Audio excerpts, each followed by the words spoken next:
ലേക്ക് താഴ്ന്നു. കൂട്ടരെ, കുതിര അനങ്ങുന്നില്ല. ഇക്രിമ കുറെ ശ്രമിച്ചു, പക്ഷേ കുതിര എണീറ്റില്ല. അവസാനം മുൻപിൽ നിൽക്കുന്ന മുത്തുനബിയെ വിളിച്ച് രക്ഷപ്പെടുത്താൻ വേണ്ടി പറഞ്ഞു.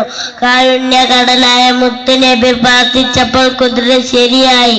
വീണ്ടും അവന്റെ മനസ്സ് നബിയെ കൊല്ലാൻ കണക്കുകൂട്ടി. വീണ്ടും അതാ നബി കുതിരയുടെ കാലുകൾ ഭൂമിയിലേക്ക് താഴ്ന്നു.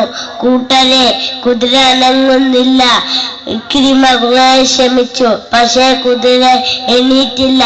അവസാനം മുൻപിൽ നിൽക്കുന്ന മുത്തുനബിയെ വിളിച്ച് രക്ഷപ്പെടുത്താൻ വേണ്ടി പറഞ്ഞു. കാരുണ്യത്തിന്റെ ഗ്രന്ഥമായ മുത്തുനബി രക്ഷപ്പെടുത്തി. അവസാനം നബിയെ കൊല്ലാൻ കഴിയില്ല എന്ന് മനസ്സിലാക്കിയ ഇക്രിമ റസൂലിന്റെ സവിധനത്തിൽ വെച്ച് മുസ്ലിമായി.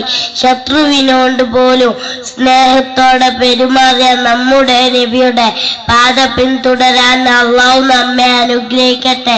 ആമീൻ. ഞാൻ നിർത്തുന്നു. അസ്സലാമു അലൈക്കും.